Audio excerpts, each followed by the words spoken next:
This is Joseph Carpenter. Today is October 23rd, 2024, and I'm interviewing Dr. Gerald Saxon. This interview is taking place on the campus of the University of Texas at Arlington and is sponsored by the UTA Department of History and Geography. Dr. Saxon is an associate professor and dean emeritus at the University of Texas at Arlington. Thank you for agreeing to be interviewed today. Well, thank you, Joe, for inviting me.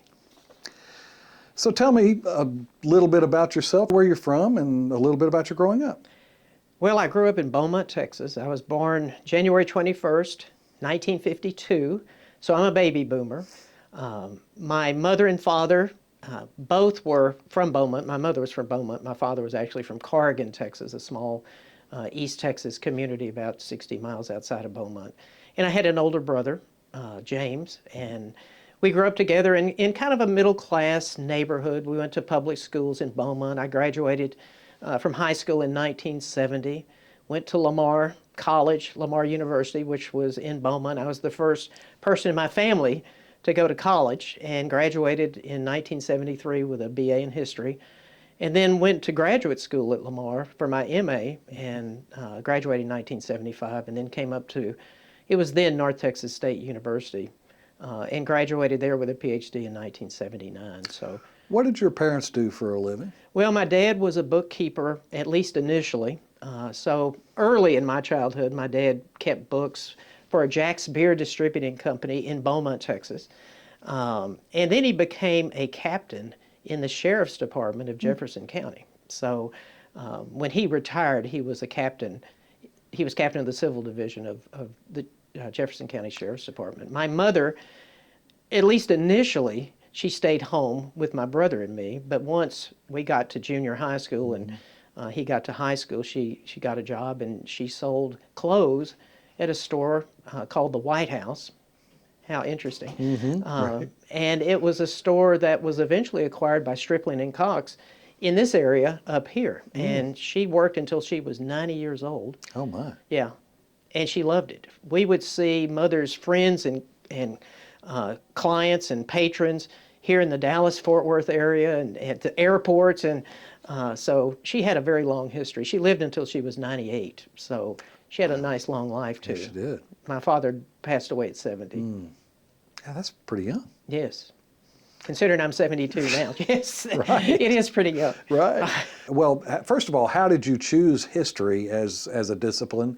And then what inspired you to go on to an advanced degree in history? Well, I'd say two things probably inspired me to do history. One is when I was growing up, we would go outside in the summertime, and my parents and some of the neighbors would sit down in lounge chairs, and they'd talk about the past. And I was a kid, and I just listened. I was fascinated about the stories. My father was in World War II. You know, my mother was at home on the home front. And so those things interested me, and their stories fascinated me. So I was always interested in an oral component of history. So that interested me. But I didn't know there was such a thing as oral history at that time. And then in high school, I had a history, I was going to call him a professor, but he was a history teacher in the 10th grade. He had a great name. His name was Steve Boston. And I went to, he had that good name. Yeah, it's a great name. And I went to French high school, and he really began to connect the dots for me regarding history, because before that time I'd had all coaches teaching history. And frankly, they didn't put a whole lot of time into the history part. They put a lot of time into coaching, which I probably can understand because, Sure. you know, their longevity depended on whether they won or lost Right. on a field, as opposed to how many of us actually learned history. Yes. But Steve Boston opened my eyes, really, and he inspired me. And so when I decided to go to college, I never changed my major. I was always a history major, always. From 1970 on, I wanted to study the past. I wanted to learn about the past, and I knew I wanted to teach. At least I thought I wanted to teach. First, I thought I would teach K through 12, probably high school, and in fact, I student taught. And that was an interesting and fun experience, but I decided rather than teach students that I didn't think really cared that much about history, I'd rather teach students who did care a little more about history. Oh, how wrong I was. Because some of the undergraduates didn't care either. Right. But I wanted to prepare myself to teach. And so that's why I decided to go on to Lamar, write a thesis, and then go on to UNT, or NTSU as we called it then, Right. and pursue a history degree. What was that experience like for you at Lamar and then at UNT? Because you'd mentioned that you're the first college graduate in Right. your family, but then you've gone on to pursue a master's and a PhD. Yeah. What were those experiences like for you? Well, my father kept saying, "Are you sure you want to major in history?" He was a bookkeeper initially. Right. He said, "What are you going to do once you have a history degree?" And I kept saying, "Well, I'm going to teach. At least that's what I hope to do." And so the experience at Lamar, I think, was really, I had some excellent history professors. They were inspirational too. I'd never had history taught even like those. And I was going to say guys because all except one were guys. Yeah. And their degrees were from Johns Hopkins and, of course, the University of Texas and University of Pittsburgh and places like that, Tulane and so forth. And so they inspired me too. And interestingly, I graduated after 3 years of college, so I was on a fast track. I don't know why I was in such a rush, but apparently I was in a rush. Yeah. And graduated in 73, decided I would want to go on for a master's degree to prepare myself to go on for a PhD, and so that's what I did. Graduated with an MA in 1975, but before that, my wife and I married in August of 74. We married on the day Richard Nixon resigned the White House. And we always thought that was a great wedding gift from President Nixon, resigning the White House before he was impeached. So that was kind of interesting. I was a teaching fellow at Lamar. So that was my first teaching experience at the college level, was beginning in 1973. So if I go back, I can go back to teaching survey U.S. classes, both the first half and the second half of Texas history, not Texas, U.S. history at Lamar. And, there was nobody who was supervising you. It's your class, you choose the textbooks, you decide what you're going to do. Really? The students will fill out surveys at the end of the class, but other than that, there was no, I shouldn't say that, but there was virtually no supervision. That's interesting. And it was kind of interesting because in the first class I taught, I was playing music at the same time. I was in a band. Yes. And our rhythm guitar player enrolled in my class. And so I had a close friend in the class. He ended up making a C in the course. He almost flunked out, but he made a C in that course. So Did he it was kind of expect interesting. favors? No, he didn't expect okay, favors. well, No, good. he did not expect any favors. He That's just good. didn't put his nose to the grindstone, is what I Right. would say. Right. And then I decided to, with my wife's support, come up to UNT. They had offered a fellowship and a stipend and those types of things, and I was another teaching fellow. And again, at UNT, you weren't a grader, you taught, and the class was yours. You decided what you wanted to do, and maybe occasionally a faculty member might drop in, but as far as any formal assessment process, there was none at that particular time. That's interesting. Yeah. So let's back up. Where did you meet your wife? Or how did you meet your High wife? school. Oh, really? High school, yes. Okay. We met in high school. I was a senior, and she was a sophomore. We're 2 years apart. Okay. And so we started dating when I was a senior and she was a sophomore in high school. And we dated through my undergraduate degree. Then she went to Lamar, but she finished her undergraduate degree after we came up to North Texas State, and then a master's degree then. Yeah, so we met in high school. So you mentioned that you were in a band, and Yeah. I wanted to address that because you had a bit of a following in the Beaumont area Well, anyway, right? we played a lot. And that was when bands played a lot. We played for dances, we played for fraternity parties, we played for special events, we played for weddings, we played in bars. I mean, and we had a manager who managed us and booked us. So yeah, it was. I actually thought, rather than go to graduate school, I actually thought at some point I might become a professional musician. But then I thought, well, yeah, it's hard to make ends meet, particularly if you want a family as a professional musician. And only, it's like being a professional football player. Only the elite of the elite can make livings doing that, at least a good living. So I came and played a little bit in the Dallas-Fort Worth area, but really mainly I was going to school at UNT. And so the band continued while you were at UNT? Yeah, while you no, were the doing band continued for just a few months while I was at UNT. It was a see. little too far to go to Beaumont and Houston for gigs in Lake Charles, Louisiana, and our support was in they called it the Golden Triangle area: Beaumont, Port Arthur, Orange, Lake Charles, Houston. I see. That's where we tended to play. So after you finished at UNT, or North Texas State University, what did you do? Well, it's interesting, at North Texas State, not only did I teach, but my final year, I was a field archivist. They ran a project out of North Texas called the Texas County Records Inventory Project. It was funded by the Texas legislature, and what its job was, what our responsibilities were to go out to counties across Texas to inventory the historical records that county courthouses and county offices held, produce finding aids of these records, and then negotiate with them to make sure they're preserving the records, or they send them to regional depositories so that they can be preserved. So really my first professional work with archives was that. And it was a very interesting process and project. We've traveled all over Texas. Of course, there are 254 counties. There's no way we could have done 254 counties. So we were selective in the counties that we did. That project existed before I was there, and it existed after I was there. So I was just a cog in a wheel.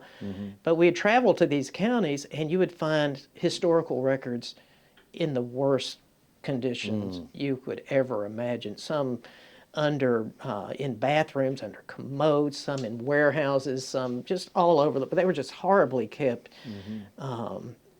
So we were advocates of preservation of those records to make sure that the historically valuable records were being preserved. And UNT was a regional depository. In fact, UTA was a regional depository for records as well. So these regional depositories were all around the state. And you know how the legislature is. They give you a lot of responsibility, but not a lot of money to do projects like this. So that was kind of an eye-opening experience. But then also at UNT, I took classes in oral history. Dr. Ron Marcello was the secretary of the Oral History Association and had been a long-time secretary. So he really turned me on to oral history. So my first job out of UNT was as an oral historian for the city of Dallas, and I was housed at the Dallas Public Library for 6 years. And that's pretty unusual for a public library to have an oral historian. How did that? It was very unusual. At that time, the Dallas Public Library was kind of on the cutting edge of preserving local records and local history. Lillian Bradshaw was the director of the library. She'd been president of the American Library Association. She was committed to embedding libraries and librarians into the community to preserve the history of the community. So we had a very active local history staff. We had a very active oral history program. We had an active archives program. That's all changed now. But this was 1980. So from 1980 to 1986, that's what I did. I was an oral historian. That's pretty forward thinking for a public library to do that. Absolutely. And do you know of any libraries presently that are that have an active oral history program? I don't know of any public libraries that do. That doesn't mean there are none. I just don't know of them. And she was very committed to those types of projects. In fact, when they built the new downtown library, it opened in 1984. It's not new anymore, but to me it was new. They had a floor devoted to local history. the 7th floor was devoted totally to local history right? and rare books, but mainly to local history. So we had an ongoing collaborative oral history project. We cooperated with colleges, universities, local groups. I did tons of workshops on oral history during the Texas Sesquicentennial in 1985, 86. I was on the road a lot with Tom Charlton, who was at Baylor University, and Thad Sitton, who was with the state of Texas. We traveled to local communities for 2 days on the weekends, talking to them really about how they can preserve their history through oral history. So we would do 2-day-long workshops for the Texas Sesquicentennial. So we were evangelicals trying to say, you guys need to learn this. Right. And is that how you really became locked into Yeah. oral history? Yeah, I think going back, I said to my very early days, listening to my parents and other people talk about the past, it just fascinated me. But to learn the process of oral history at UNT, and then to be responsible for the oral history project at Dallas, just ingrained it into me, and it was something that I always wanted to teach here at UTA. And archives too, based on that experience at UNT. Yes. Now, were you as passionate about archives I as was. you were? Oh, really? Yeah, I was, and Talk you about know, that. we all write dissertations and master's theses, and so you're introduced to how to work in archives, and that is how to work with records in archives. So when I was writing my dissertation, for example, my wife and I traveled to Washington and other places to look at personal papers, and we were at the National Archives, we were at the Library of Congress, we were at other places in and around Texas doing research, and that's exciting too. And I was writing about the annexation of Texas in the mid-1800s, so there was no oral record that I could go to for that. So that excited me about archives, and that Texas County Records Inventory Project excited me, so much so that I came here to UTA to get archival certification. Did you know? You probably didn't know that. I didn't know that. Yeah, and that was after I got my PhD in history, and I was working at Dallas. What lessons did you learn through this first, from finishing your PhD into moving to the Dallas Public Library and doing those oral histories? What were the lessons in all of that you learned that you've carried forward? Probably the most important lesson I've learned is if you say you're going to do something, then make sure you do it.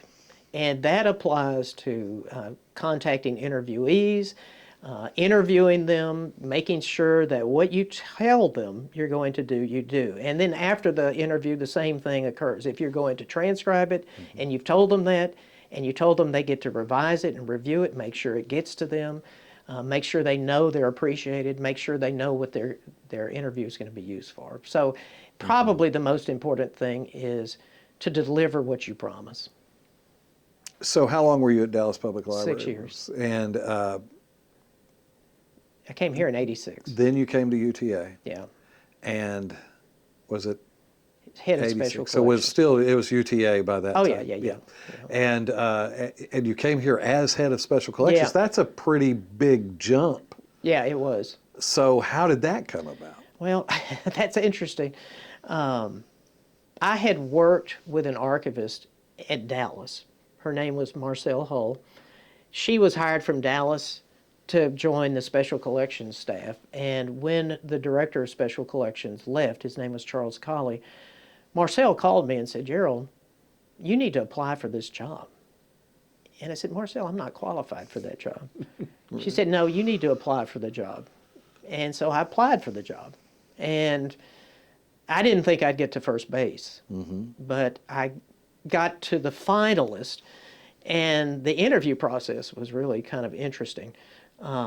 Charles Lowry was the director of the library at that time. He had a PhD in history and a master's in library science. He also taught history. So he was looking for somebody who could take special collections and move it forward. So my PhD in history was a big advantage. But the other finalist also had a PhD in history, and he's a good friend of mine. And so we ended up in a long interview process. They invited me to campus. It was a 2-day interview. I met with Jenkins and Virginia Garrett, who were the primary benefactors of special collections. I made presentations to both the history department and the library staff. I met with other donors. I met with the president. I met with the provost. I met with all of these folks. And then I think they must have gotten desperate and decided to offer me the job. And actually, once they decided that they thought I would be the candidate, then Dr. Lowry went to Dallas Public Library and interviewed the people I worked with and the people I worked for. Really? Yes. So he went to Dallas. He interviewed Mrs. Bradshaw to make sure that what I was saying was actually reality. And I'd never had anybody do anything like that. Right. Yeah. So he wanted to make sure. You know, it's interesting. I asked him a question, Dr. Lowry, what are you looking for in this position? And he just looked me straight in the face and said, Gerald, what I'm looking for doesn't exist. Wow. But I'll hire you anyway because while you're not ideal, you're better than nothing. No, Better than nothing. he was a great guy. Right. He you know, a lot of people felt like he was a taskmaster, but he had a great sense of humor once you got to know him. And he went from UTA to the director at Carnegie Mellon, and then from Carnegie Mellon to the University of Maryland.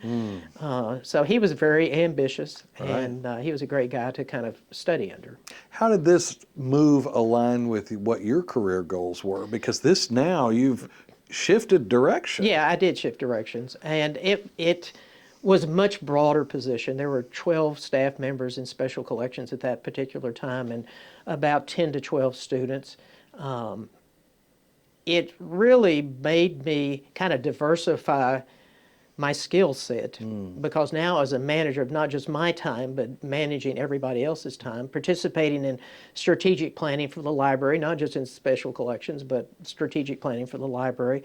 I was beginning to think about writing a book on UTA history because Dr. Lowry, one of the things he said was, Gerald, you and I are going to write a history of UTA because this centennial celebration is coming up soon-ish.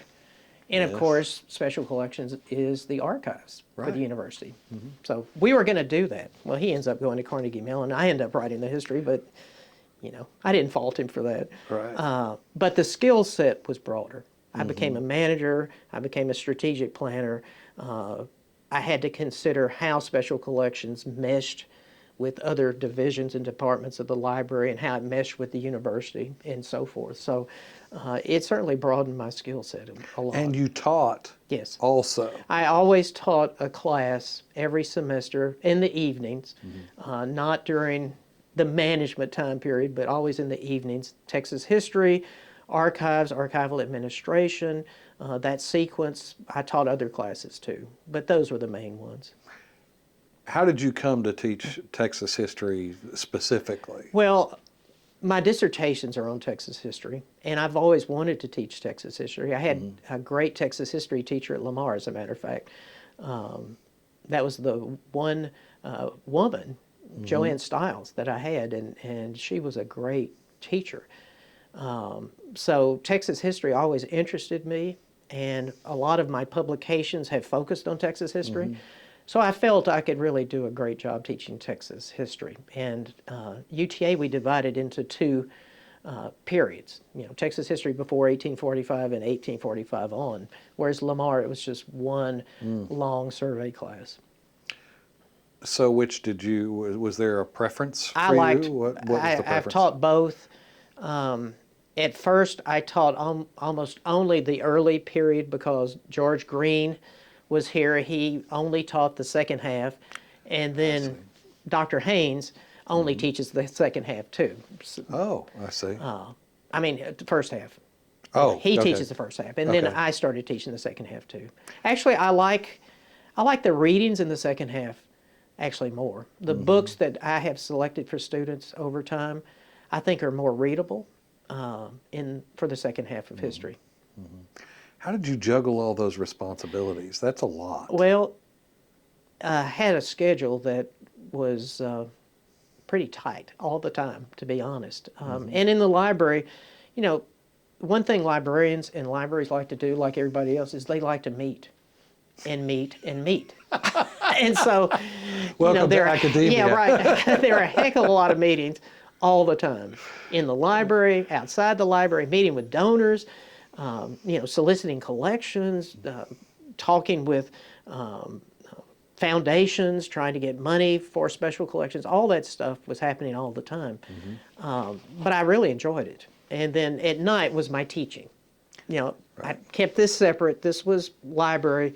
This is what I do in the history department. Well, then you have to juggle family Yeah. on top of that. Did Yeah. you have children by this time? Yeah. Yes. We had children beginning in 1980 when I went to Dallas. I see. As a matter of fact, we have photographs of me holding my son at the opening of the Dallas Public Library. He was, about 3 years old at that point when the new library opened. Kind of an aside, but Yeah. did any of them end up in either teaching or involved in history? Yeah, my oldest son's a librarian. Really? Yes, he is. He's a librarian at Collin County College Okay. in Frisco. Very good. So yes, he was tainted by the library side of my career for sure. Right. My other son is a computer science engineer. He gets see. none of that from me. So tell me about, you'd already mentioned the centennial history of UTA and how that came about. Tell me how you put that together and tell me of the challenges that were involved. Well, that was a challenging project. By the time I started working on that, Tom Wilding had replaced Charles Lowry as director of the library. Charles, as I said, went on to become the dean of Carnegie Mellon, and kind of left me in the lurch. But the nice thing about Tom is he gave me some support. He allowed me to hire a couple of research assistants, which I did from the UTA History Department, and they helped me research the book. And then when I started to write the book, he allowed me to work at home a couple of days a week where I just did nothing but write and write and write. Yes. You've done long projects like this, and that's what it takes, because you can't keep coming back to it. Put it down, come back the next day, put it down, come back, and not do anything. So he allowed that. So the challenge was researching it, compiling the history. Luckily, Special Collections has an excellent collection. And for the 75th anniversary, UTA had hoped to do a history, and someone had compiled some materials for the 75th anniversary, but they never published a book. There were some oral histories that had been done that were in Special Collections, but no one had used them. And so as a result, at least some of that really early period had been collected. Thank God for that, is all I can say. And then, you have the presidential papers from the various presidents and the provosts of UTA. You had the shorthorn going back to the beginning. You had school directories. You had a burgeoning website that was beginning to come online, and all of those things. So, and of course, we interviewed a lot of people at UTA at that time. So, it was a challenge, but it was a lot of fun too. Was it? Yeah, it was a lot of fun. And it's highly illustrated too. We have a great photographic collection. So I decided, who is going to sit down and read this book? Maybe no one. Yeah, maybe you. I did, in fact, read it. Yeah, to make it palatable, I want to put photographs in there, because, if you're selling it to alums, they're not going to sit down and read a narrative history of the university. And even though it's an interesting one, I don't think they're going to sit down and read it. So that's why illustrations and photographs and maps and all of those things I felt were just crucial to put in that book. And so that's what we did. Yeah, it was very well put together. Yeah, it was designed here on campus. And the imprimatur says the UTA Press. And for a long period of time, there was an imprimatur for the UTA Press. Is that right? Dr. Perkins, Bob Perkins, was the director of the graduate school at one point, and he created this imprimatur, and they published some monographs, I don't know exactly which ones, and I think they maybe published a couple of journals, scientific journals, under the imprimatur of UTA Press. So this book came out under that imprimatur, and it was designed by Carol Lehman here on campus, and she and I worked very closely together to make sure that it was as right as we could make it, and the illustrations looked good, and the cut lines were fine, and my student assistants were outstanding. In fact, Chris Ohan, my last student assistant, is at Texas Wesleyan University as the department chair in history. Oh, wow. So, yeah. Yeah. So he ended up teaching in Russia for a period of time and then came back to the United States and was hired at his undergraduate alma mater, was Texas Wesleyan. I see. That's interesting. Yeah, it is That's interesting. very good. So where did the dean of the library come in this Well, process? when Tom Wilding left the library, he retired. And this was in the early 2000s, 2003, 2004. They decided they were going to open it up. Now, Tom said his title was director. And he felt on his way out that really you need to be dean because you're dealing with deans. You're on the Dean's Council. It doesn't make sense for the library director to be there. He needs to be, or she needs to be a dean. And so he convinced Dr. Spaniola and Dr. Bobbitt at that particular time, the provost, and that should happen. And so they were looking for a dean. And, you know, it may have been a defensive move more than anything else. You just never know. By that time, I was the associate director of the library. There were two of us, Julie Alexander and me, were associate directors, and I was over the branch library, special collections, programming, development, all that stuff, and she was over everything else in the central library, cataloging, technical services, web design, all that. And so I decided I would apply. Like being head of special collections, I didn't think I'd get the job. Right. Because it's hard for an internal candidate Right. to be hired. And sometimes it's harder because they know your foibles. They know, who you are. Right. And but they had a great search committee, and it was a long process too. But they ultimately, after the process, offered me the position, and I decided I would take it, and I did that for about 8 years. That's a big jump, too. Yeah, it was a big jump. You've been an oral historian at Dallas Public Libraries, and then the head of special collections, and then, as you said, the assistant director. Yeah. But being the dean of a library and not just focused on archives and oral histories, you've got all these other things, and then a multitude of other employees. Right. How did you deal with that? How did you deal with the stress of that? How did you find the time to do that? Well, every time I've worked at UTA, for all those positions, I've always felt it was a privilege to work here. And it is a privilege to work here. We're not beating weapons into plowshares. We're actually, I think, shaping minds. And really, to me, I loved working with students. And even as the dean of the library, you work with students.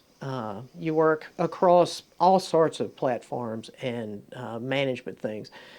Everything from raising money to making sure you have staff, making sure the budget is intact, making sure you're doing strategic planning that meshes with the university planning. But I have to say, what made it palatable and what made it fun and what made it challenging but doable was working with the president and the provost at the time. They were great people. I hit the jackpot. Really? Jim Spaniola was a great president, and Don Bobbitt was a provost, and then Dana Dunn succeeded him. They pretty much let you alone, unlike some presidents after I left, I heard was really challenging to work for. Yes. These guys weren't at all. And so it was a benefit. And as a result of that, I honed my skills, more management, more development, more budgeting, the library at that point had like a 13 or 14 million dollar budget. We had 120 staff members, 100 in addition to that, 120 student staff members too. So it was a big operation. We had a central library. We had a branch at the architecture building. We had a branch at the engineering building, and we had a branch in Fort Worth. So, so there was a lot of moving parts. But I enjoyed it. But I kind of was teasing you about meetings. Well, then the number of meetings increased even more. And so once I got to be 60 years old, I thought, okay, you really entered this to teach full time. Right. And I decided once I was 60 years old, my first grandson was just born, well, my only grandson, but my first grandchild was just born. I decided it was time that I really wanted to teach. And that's what I wanted to do. And that's what I love to do. And I wanted to do that before I permanently retired. Right. And so after 8 years as dean of the library, I decided I would step down. And the history department luckily tenured me. That was the one requirement I asked before I was dean, that I will be dean of the library provided the history department will tenure me. Did this happen while you were dean? No, it was before I okay. accepted the position. Right. How does that process work? Well, it usually doesn't work like this. I think Bob Fairbanks was the chair of the history department, and he convened the tenure and promotion committee. I'd sent him my vita and stuff like that, and they voted unanimously to recommend me. And then he put it to the entire faculty, and they voted unanimously to recommend me for tenure. He said, that's never happened before. Wow. I don't know if it had or hadn't, but I mean, it happened like this, and then Dana Dunn, who was the provost at the time, said, Gerald, they just tenured you in the history department. I said, good, I'll accept the dean's position.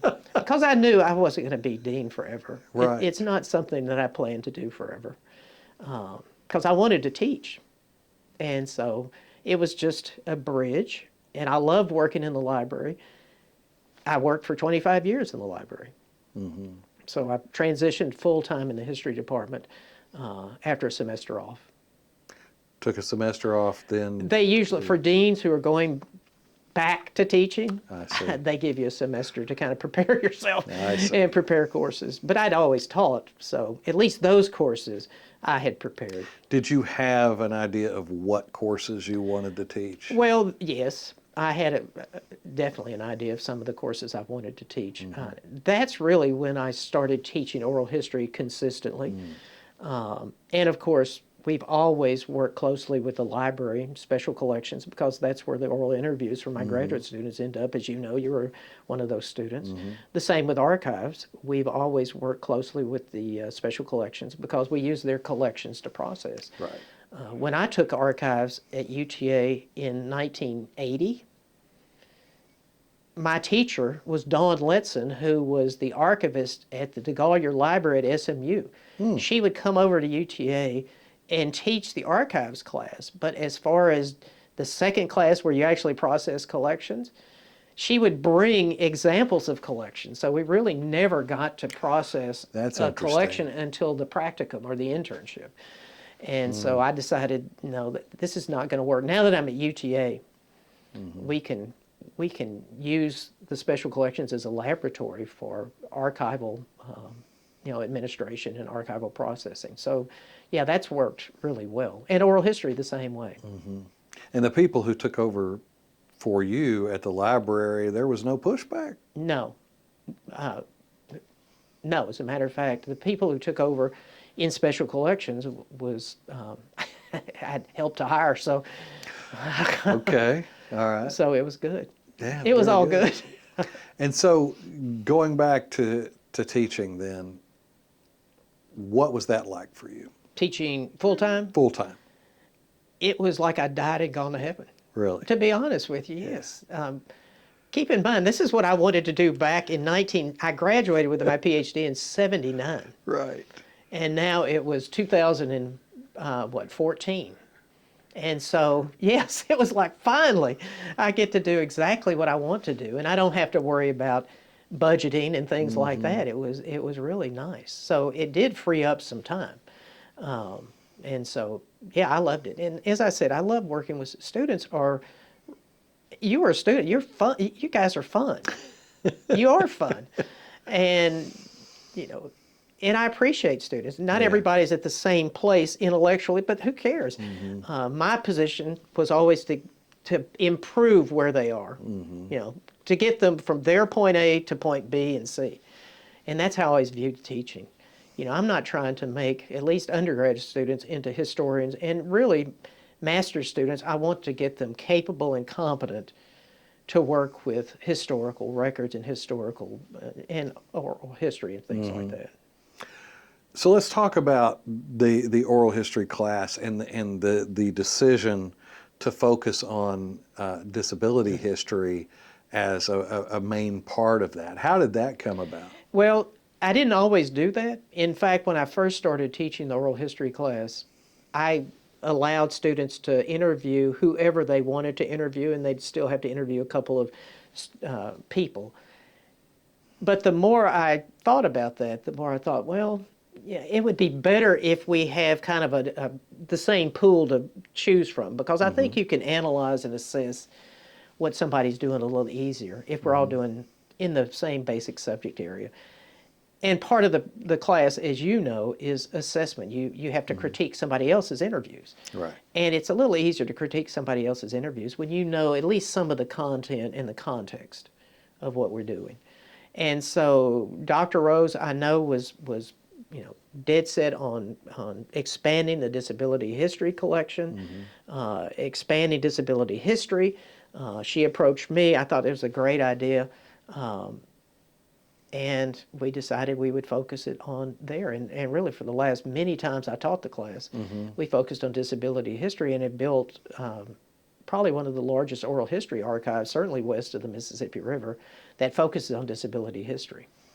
Do you have any idea how many interviews? It's over 200, like 200, 220-ish. Wow. Yeah. That's a huge Yeah, contribution. it is a huge contribution. As you know, and it takes a long time to do these oral histories and to transcribe them and to revise them and, get legal releases for them and then get them up on the website. So talk a little bit about your involvement in outside history organizations in Texas, or more broadly than that. What have you been involved in? Probably too many to mention, but basically I've been intimately involved in several organizations, both on the boards and as president of organizations, voted as president. Texas Oral History Association, I was president twice and was a founding member. The Society for the History of Discoveries, I was vice president and ultimately president again. For the Society of Southwest Archivists, I was president of that organization. And you don't become president, they don't elect you as president unless you've served on the board. So, everything prior to that, you've served on the board, you've probably been vice president, and then they kick you upstairs because you've left the room and this was actually voted on by the membership. Yes. So the Texas State Historical Association, I've planned programs. I was chairman of their programming. I was chair of their archives committees. So those types of things I've done. Texas Map Society, I was president of the Texas Map Society and held all those positions as well. So I've been actively involved. If you think about special collections and their strengths, chances are I've been actively involved in organizations that relate to those strengths. I see. Like MAPS, Texas Map Society, Oral History, the Oral History Association. I was chair of their convention one time, and the Texas Oral History Association, I was president. The TSHA, Texas State Historical Association, I've held numerous executive positions in there.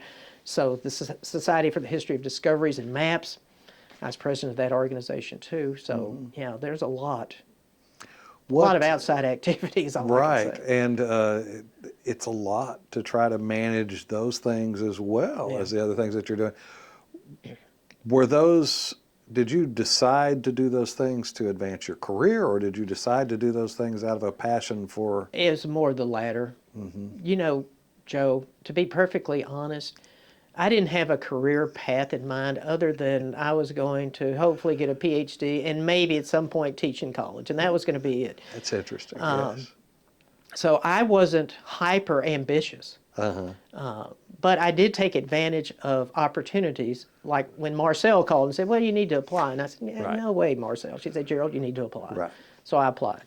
And then people said, Gerald, you need to apply for the dean's position too. And I didn't think I had a chance, but they hired me. Their problem, not mine. That's right. And so, It seems to have worked out. it did work out, and I really enjoyed it. And so the same applied for history. It is something I've always wanted to do, and that's what I really love doing. So,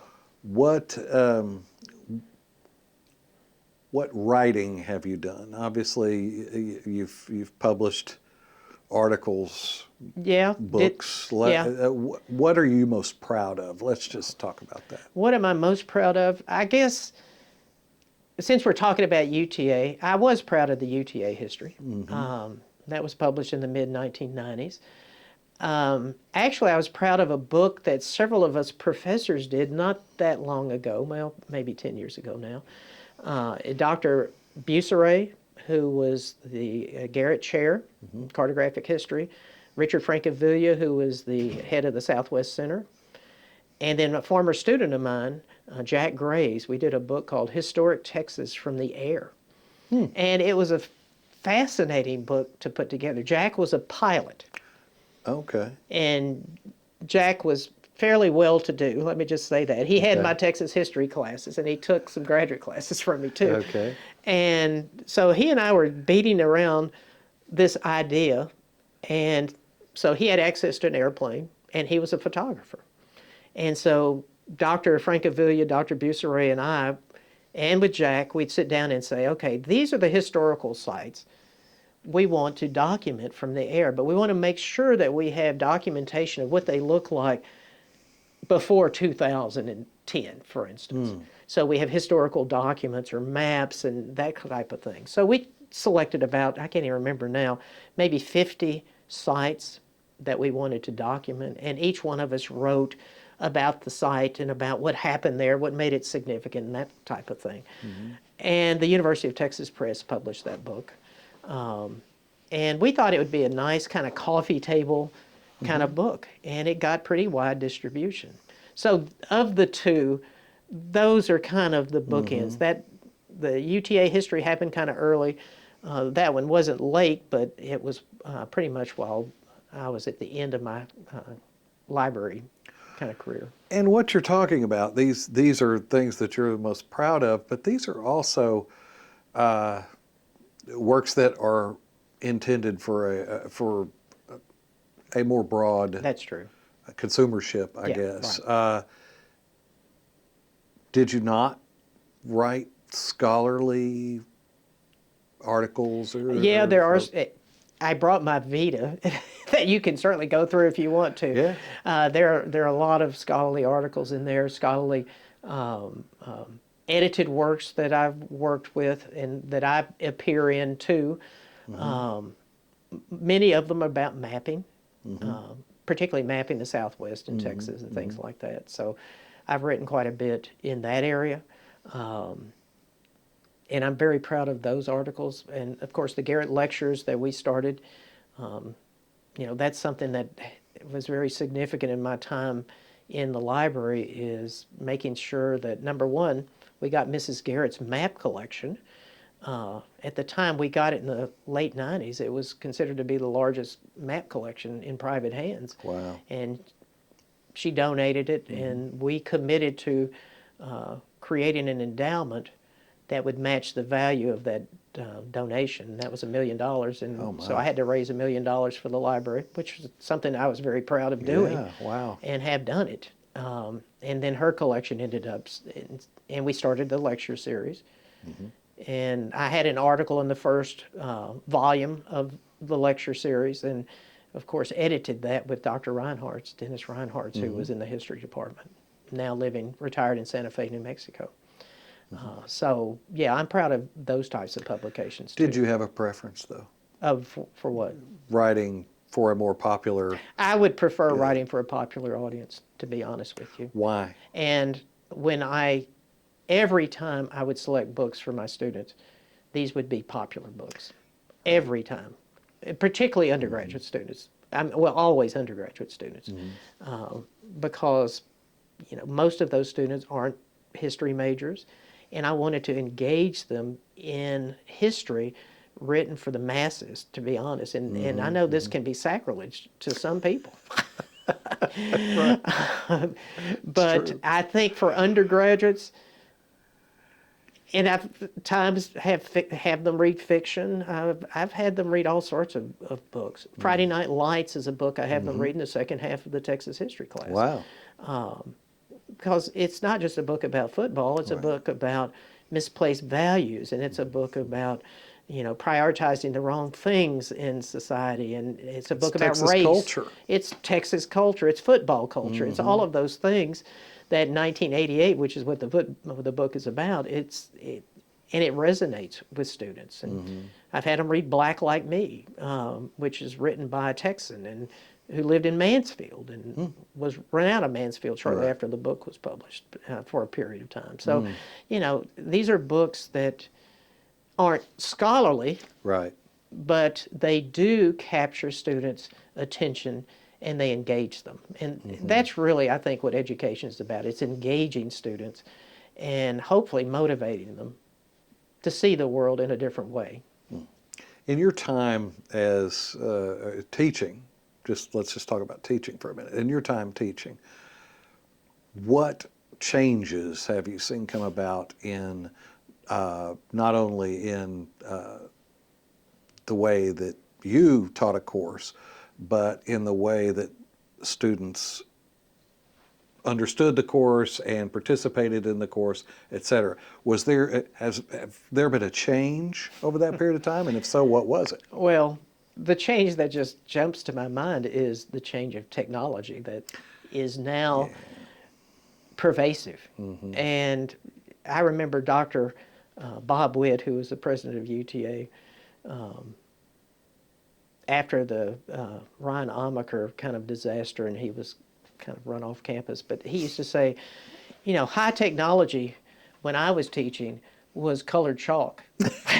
And I'd laugh at that, and I'd say, well, that's true. It's true. And the technology when I started teaching was, the high technology was overhead projected. Right. Our slides, you remember the slides, 35 millimeter slides. Right. And of course, that was technology that resided in the room and only for the time that you're there. And that's what I started with. But by the time I ended and retired, I was teaching online classes, and the technology is ubiquitous. It's everywhere, and you have access to so much more documentation. You have so much more to choose from for your students. Whether you choose books or whether you choose websites or whether you choose video that's online or social media or whatever it is, it's just a pleasure, but it's also very what's challenging. It's very challenging. Now, with AI, I may be getting out at the right time. Yeah. I was going to ask you about that. And what role do you see these advances in technology? What role do you see that playing in education, including AI? Is there a place for it? And if so, what is it? I don't know if we know the place yet. I was reading an article. It was an editorial. I can't even remember what it was in. It was one of my feeds that I get on the computer. And it was a college professor who said, I quit teaching in college because of AI. And she was saying that she taught, I think, literature. And even though she tried to kind of enthuse her students in learning to write, most of these students still would fall back to AI, at least initially. So she said, I kept grading AI-generated papers. I knew they were AI-generated papers, and it got frustrating. She said, what I'd have them do at the beginning of the semester is I'd have them write in class something so that she would see what their writing style is. Right. And then later, when they were turning in papers, she'd compare it and would realize, obviously, that it's not something that they were doing themselves. What she was suggesting, what I think might be interesting, is we don't know exactly how to incorporate AI into the learning environment, but I think there probably is a way to do it. It's kind of like we were experimenting with online classes and electronic classes, and I think we're a lot better now than we were 20 years ago. Right. And with AI, I suspect we'll be a lot better in 10 years than we are now, trying to figure out, well, what creatively can we give the students to use AI to do something that is meaningful and that we can actually grade and that they can help create. I don't know what that is, to be honest, but I do think it's a challenge. Right. Yeah. Reflect on your career a little bit, because we've come now to the end of your career at UTA, 10 years after you were given tenure and came to teach full time. Talk a little bit about your career and looking back, and what you found satisfying, what you found dissatisfying. What are those things? Well, let me focus on what I found satisfying first, because most of it, I think I'm a Pollyanna person. I do see the world, the glasses as half full. I'm not a half empty kind of person. Right. So I've enjoyed virtually everything I've done at the university. And, I've told you, there were a lot of personal successes I had in the library. I've loved teaching students. Graduate students in particular have been, very rewarding, because you see them develop and you see them go on to have careers in the same field. And you continue to have contacts with them, like with you. I mean, it's been great. Yes. And so that's just been a continuation. As far as what I see that wasn't so fun, desirable, Right. is the amount of bureaucracy that has gotten enmeshed in everything that happens at the university. And you won't find this surprising, because you know what my political views are. Yes. But when a legislature dictates so much of what has to happen, required, this is required by a certain day, this is required, blah, blah, blah. And even some of them telling you what you can teach and what you can't teach. I think that's problematic, and particularly at the university level. So I see that as something that I would resist. Have you seen that evolve from the time that you absolutely. started? Yeah. Oh, yeah. The time I started, as I told you, there was no Yes. supervision. I That's mean, there was right. none. Right. Now, I'm not sure that's a good thing either. Right. And I'm not advocating for no assessment. We need to be assessed, or else we won't improve. But I don't think they're talking about assessment, because they really aren't. They're talking about boundaries and parameters. And to me, I think the fewer boundaries and parameters you have when you're planning a class, the better. So that's what I'm talking about. I'm not talking about assessment. I do think we all should be evaluated. And I learned a lot through student evaluations. I've always learned a lot, and I've read them, and I've changed as a result of them. And I think you have to. You just have to evolve. Why retirement in 2024? Well, yeah, my wife asks that question all the time. Why'd you retire? Now that you're home. Yes, now do all this work. No, I'm 72. I want to play more music, and I want to do it while I'm capable of doing it. And I've committed with Dr. Rose to help write a book. Oh. And so she and I are working on a book of two activists for the Texas disability, well, not just the Texas disability history community, but disability advancement overall. So that's something I wanted to do. And I just wanted to have some free time. We've talked about schedules, and I've lived under a pretty tight schedule pretty much my entire life. What I didn't mention in this is while we were doing all these other things, teaching and being an administrator in the library, my wife and I maintained a building, and we Really? maintained a house that my former secretary her sister lived in. So you talk about scheduling everything. Our time was scheduled. And of course we had kids in school. So, library, teaching, taking care of, that is cleaning bathrooms in a building and stuff like that. And then maintaining a house of a person who lived in New York, but she would come down periodically, and we mowed the grass, we changed the floors, we did painting in the house. I mean, we did all this stuff. Is this something that you recommend for all professors Absolutely. moving forward? I think It every keeps you humble, professor doesn't it? should be should be doing that. On their knees cleaning commodes in buildings. I think it's definitely, you'll appreciate being in the Right. classroom, that's for sure. Right. So, yeah. But that's a lot. It is a lot. It is a lot. And I think my sons who grew up in that environment think, oh my, you guys work too hard. Right. Yeah, we're not going to do it that much. Right. So that's good. I don't want them to kill themselves. And we didn't kill ourselves. And, it's just, you get used to what it is that you're doing. Right. Yeah. So back to the question, why 2024? Why this year?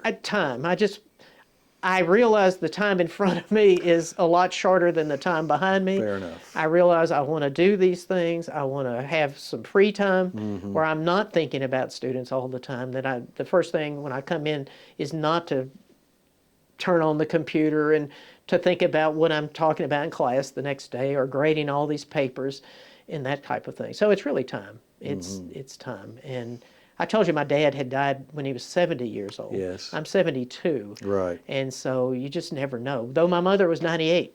So Right. we'll see what happens. Right. I'm expecting more towards the 98 Yeah, I'm hoping myself. more but- in that direction, but you Right. never know. So what does retirement look like then? Well- Other than no schedule, other than what your wife gives you, what, Yes, what well, does that's a retirement lot look of like? that, is Yeah. that. She and I, we've talked about it, and we're newly retired. I retired as of September the 1st of this year. And as you say, we're at the end of October in 2024. And she retired in the summer. And so one of the things that that we all tend to do is we put off certain things because you're busy. Well, now we have some free time. So in the mornings, we are literally going through every part of our house, every drawer, every box, every photo, and trying to figure out what are we going to do with this, because again, we know that we're not going to be here forever. And we need to decompact the house, we need to declutter the house, we need to make sure that once we're gone, our kids, our sons and grandchildren will have an easy transition. So that's what we're doing. And so every morning is devoted to that. That's like 3.5 hours. Wow. And then once we have lunch, then I devote every afternoon that I'm not picking up kids to music. So I do 3 things. I practice the guitar for an hour. I write music for another hour, and then I sometimes record, depending on, Right. if I feel the muse hit me, Yes. or if the persons that I'm working with have sent me something. So that's kind of it, and then grandkids and our own kids. So it's a full schedule. It's just not as full as it used to be. Thank you, Jesus. Yes. So have you decided whether you miss it or not? Joe, once I've transitioned from one thing, I never missed the job that I came from, ever. Is that Ever. right? So, Interesting. once I graduated with my PhD, I didn't miss school. Once I Right. left the oral history position, I never missed it. Once I became head of special collections and moved on to associate and then dean, I didn't miss that. And while I love talking with people and students, I'm just a month and a half in. So Right. ask me in a year. Right. I may miss it in a year. Do we need to do a follow-up? Yeah, in a you might year? need to do a follow-up. yeah. I may change my stories anyway. Okay. Right. And right now coming to campus just felt normal to me because it hadn't been that long since I've been on campus. True. And I noticed my card still works in the library, so That's positive. so they haven't taken me off the list yet. So talk about the honor of being named a professor and dean emeritus? Well, I was a little shocked about that honor, to be perfectly honest. I'm glad I received it, and I know Dr. Cole was engineered that process, got people to write letters, and I know the process because I've participated many times in writing letters for people. And I think the history department, the one thing you have to say about the history department is that I think we have a bunch of really good faculty members. Agreed. And to be considered as part of that class, I think was quite an honor, and I was surprised. And then to tack on the Dean Emeritus title too, I thought was Right. interesting. So I was very pleased. What do you get out of it? Personal satisfaction, and that is it. A parking space, Yeah, right? Or a parking pass or something? Well, as a retiree, I can park on campus. Okay. As long as you register your cars. I just don't have to pay for it anymore. Oh, okay. So that's all you get. And I would get that anyway. I was kind of surprised there were only 3 people getting that honor in the fall faculty meeting. I would assume there'd be more, but I don't know how other departments work. What have we not talked about that you would like to address? I think you covered it pretty well. I mean, there are a lot of things, how granular do you want to be? I don't think we need to be too granular. My time in the library is 25 years. My time in the history department was actually 12 years as full-time. So, yeah, I've been at the college for 38 years. And those changes you were talking about and asked Right. about, there have been a lot of them, Yes. for sure. And when I came to campus in 1986, there was a lot of navel-gazing and a lot of angst about how UTA was being considered. Were we just another commuter school, or we had other aspirations? And I remember the president, Netterman, was in the free speech area in front of the library talking about how he felt that the legislature had didn't degrade UTA, but didn't consider it to be a research university of note. And his job, he felt, was to get that change. And he did. Became a Carnegie One research institution, and all the evolution that's taken place at UTA since then. And so we're at the highest level now in terms of research universities in this country. So to me, that's very satisfying. And that's why I've always felt it a privilege to be here. It's, I could be digging ditches.